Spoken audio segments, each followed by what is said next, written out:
नमस्ते दोस्तों। तो आज हम जानेंगे माय प्रेफर्ड सिडको होम, जो सिडको के द्वारा 26,000 घरों की लॉटरी का अनाउंसमेंट किया गया है। और इसका ऑनलाइन रजिस्ट्रेशन का जो डेट है, उसका लास्ट डेट अब 11 दिसंबर है। तो उससे पहले आप इस स्कीम के बारे में बहुत से क्वेश्चंस हैं जिनके आंसर्स हम देने की आज कोशिश करेंगे। तो सबसे पहली बात यह है कि टोटल 26,000 घरों की यहाँ पे अनाउंसमेंट हुई है। और टोटल 67,000 अफोर्डेबल होम्स है, पर उसमें से 26,000 फ्लैट्स, फिर घरों क्या लॉटरी फिलहाल निकला है। और इसमें जो पीएमवाई, प्रधानमंत्री आवास योजना के अंतर्गत ईडब्ल्यूएस कैटेगरी में 2.5 लाख का सब्सिडी, वो भी इसमें शामिल है। तो ये है वो लिस्ट, वो 16 जगह का लिस्ट। ये 1 से लेके 16 तक, जहां तक कि कहाँ कहाँ पर फ्लैट्स अवेलेबल हैं। तो फर्स्ट से लेके सेकंड, फर्स्ट और सेकंड, साथ में 8, 9, ये 4 लोकेशन है तलोजा का। तलोजा के बाद खारगर बस डिपो, खारगर का एक बस डिपो, और दूसरा खारगर बस टर्मिनस, और तीसरा खारगर स्टेशन। खारगर स्टेशन का जो प्रोजेक्ट है वो 2 BHK का है, जिसका 540 स्क्वायर फीट कारपेट एरिया है। उसके साथ बाकी सब जो है वो 1 BHK का फ्लैट्स है। तलोजा सेक्टर 37 का जो है वो 2 BHK का फ्लैट है, जिसका एरिया है 540 स्क्वायर फीट। ना, एक जरूरी बात, कि सिडको ने अभी तक इन फ्लैट्स की क्या कीमत होगी उसका अनाउंसमेंट नहीं किया है। ठीक है। तो खारगर और तलोजा के बाद खारकोपर, वहां पर भी फ्लैट्स अवेलेबल हैं। खारकोपर का एक और लोकेशन है, ये रहा खारकोपर, तीसरा लोकेशन। उसके साथ साथ बामन डोगरी का भी लोकेशन है। उसके साथ साथ Panvel bus terminus, Khandeshwar railway station, Vashi truck terminus, और कोलंबोली बस डिपो। तो आप ये लिस्ट दे सकते हैं कि कौन कौन से लोकेशंस पर ये फ्लैट्स अवेलेबल होंगे, साथ में उनका एरिया कितना होगा, साथ में वो कौन से टाइप के हैं। एक है ईडब्ल्यूएस और दूसरा है एलआईजी। एलआईजी और ईडब्ल्यूएस में क्या डिफरेंस है वो हम आगे जानेंगे।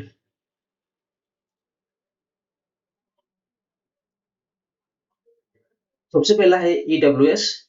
ईडब्ल्यूएस में वो लोग शामिल हैं जिनकी फैमिली इनकम 6 लाख या 6 लाख से कम है।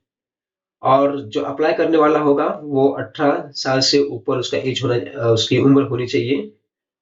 और साथ में अप्लीकेंट महाराष्ट्र का रेजिडेंट होना चाहिए 15 साल से ज्यादा ज्यादा के लिए।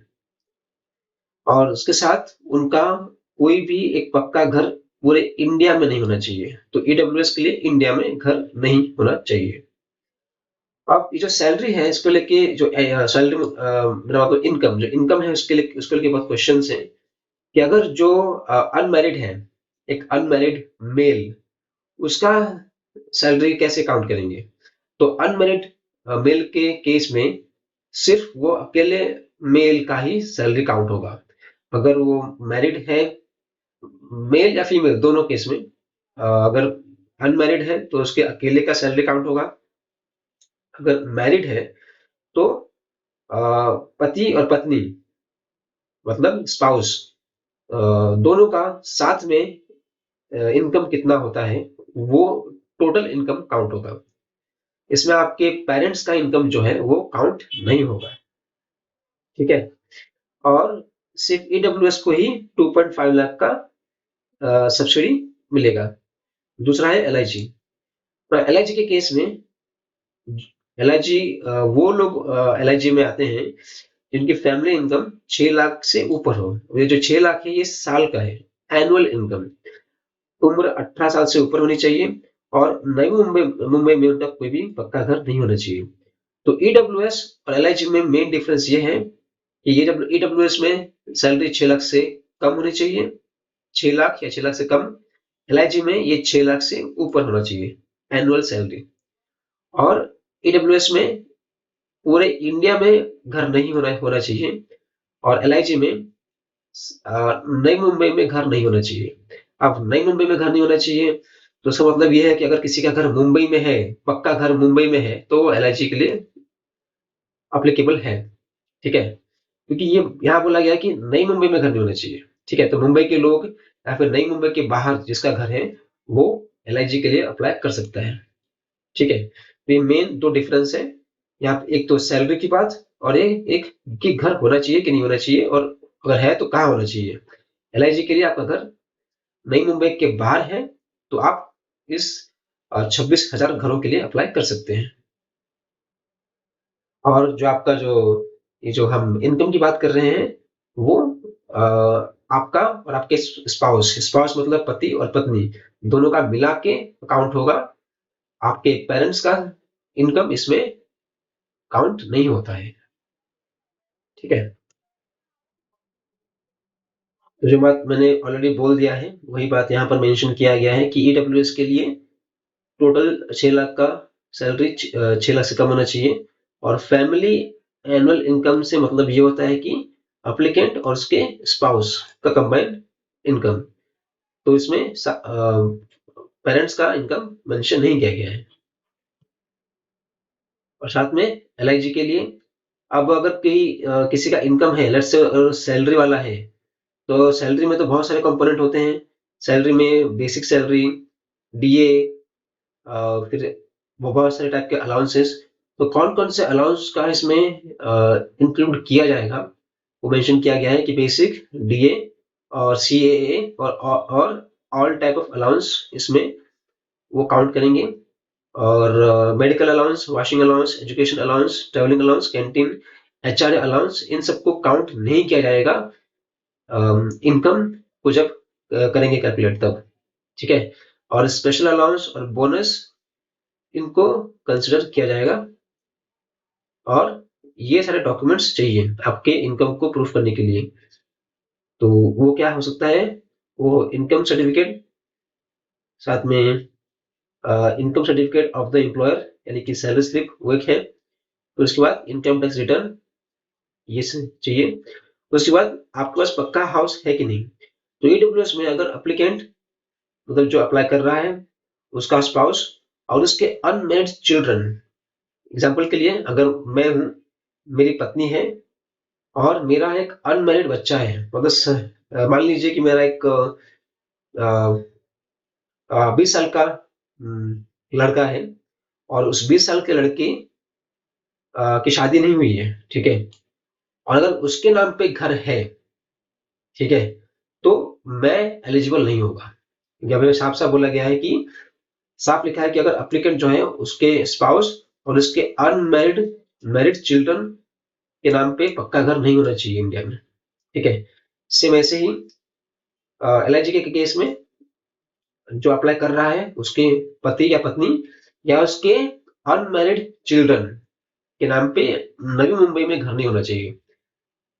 अगर मैरिड है तो उसके नाम पे घर हो या ना हो कोई फर्क नहीं पड़ता, लेकिन अगर वो अनमैरिड है तो उसके नाम पे घर नहीं होना चाहिए।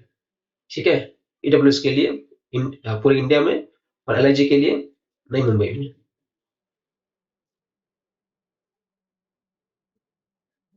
साथ में एक बहुत जरूरी डॉक्यूमेंट वो है डोमिसाइल सर्टिफिकेट।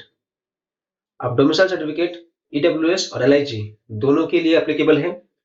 और ये डोमिसाइल सर्टिफिकेट जो है उसमें बारकोड होना चाहिए। ठीक है, जो एक्स सर्विसमैन है उनके लिए डोमिसाइल सर्टिफिकेट नहीं चाहिए, लेकिन एक्स सर्विसमैन को छोड़कर और जो भी है उनके लिए डोमिसाइल सर्टिफिकेट कंपलसरी है और वो ज्यादा पुराना नहीं होना चाहिए। अब कितना पुराना चलेगा ये यहाँ पे मेंशन नहीं किया है, लेकिन जो मेरा एक्सपीरियंस है जो पिछले लॉटरीज आए हैं सिडको और माडा का, उनमें ऐसा मेंशन किया गया था कि 5 साल से पुराना नहीं होना चाहिए। तो अगर ये चल रहा है 2024, तो 2000 अगर तो अभी चल रहा है 2024, तो 2019 के पहले का डोमिसाइल सर्टिफिकेट नहीं चलेगा। आपको अपना डोमिसाइल सर्टिफिकेट रिन्यू कराना पड़ेगा जिसका 2019 के पहले का है। और बारकोड तो होना ही चाहिए, ये कंपल्सरी है बारकोड होना। और साथ में डिफरेंट डिफरेंट कैटेगरी के लोगों के लिए यहाँ पर रिजर्वेशन भी है। तो जो शेड्यूल कास्ट है उनके लिए 11% का रिजर्वेशन, शेड्यूल ट्राइब के लिए 6%, नोटिफाइड के लिए 1.5% और डी नोटिफाइड ट्राइब्स के लिए 1.5%। तो उसके साथ साथ जो दिव्यांग हैं उनके लिए 5% रिजर्वेशन। उसके साथ साथ पीएपी प्रोजेक्ट अफेक्टेड पीपल उनके लिए 5% ईडब्ल्यूएस में और 2.5% एलआईसी में।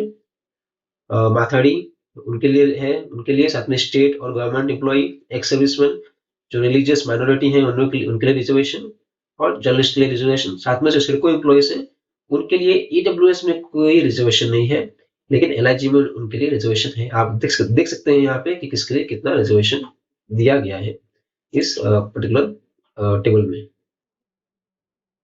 ईडब्ल्यूएस के लिए बहुत ही जरूरी यहाँ पे इंफॉर्मेशन है।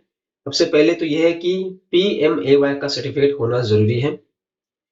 वो उनके लिए जिनको पीएमएवाई का बेनिफिट चाहिए उनके लिए पीएमएवाई का बेनिफिट का सर्टिफिकेट तो होना जरूरी है। और अगर घर में कोई बुजुर्ग महिला नहीं है तो ही मेल कैंडिडेट के नाम पे आप अप्लाई कीजिए। साथ में जब घर का आपको मिलेगा पोजीशन, तो घर का पोजीशन मिलने के बाद आप 5 साल तक ये जो फ्लैट है, जो घर है, वो आप बेच नहीं सकते। ठीक है। और अगर आप बेचेंगे जब, तो जिस कैटेगरी में, जिस रिजर्वेशन कैटेगरी में आपको मिला है, आप उसी कैटेगरी में ये फ्लैट को ट्रांसफर कर सकते हैं, ट्रांसफर या बेच सकते हैं। साथ में अगर अगर समझिए कि आपने ऑलरेडी पीएमएवाई का बेनिफिट ले लिया है, या फिर आपने सिडको या भाड़ा या फिर राज्य द्वारा किसी भी हाउसिंग स्कीम में आपको ऑलरेडी बेनिफिट मिल चुका है, तो आप इस लॉटरी में अप्लाई नहीं कर सकते, इस हाउसिंग स्कीम में अप्लाई नहीं कर सकते। लॉटरी इसे कहना मुश्किल है क्योंकि अभी तक ये लॉटरी होगा कि क्या होगा ये साफ नहीं किया गया। तो इस हाउसिंग स्कीम में अगर आपने किसी भी तरह की हाउसिंग स्कीम में आपको कोई घर मिला है, तो आप इस स्कीम में एलिजिबल नहीं है। आप एलआईजी वालों के लिए भी एक और इन्फॉर्मेशन कि जब आपको घर मिल जाएगा, तो घर मिलने के 3 साल के बाद ही आप घर किसी और को बेच सकते हैं या फिर ट्रांसफर कर सकते हैं। और आप उसी को ट्रांसफर या बेच सकते हैं उसी कैटेगरी में जिस कैटेगरी में आपको वो घर मिला हुआ है।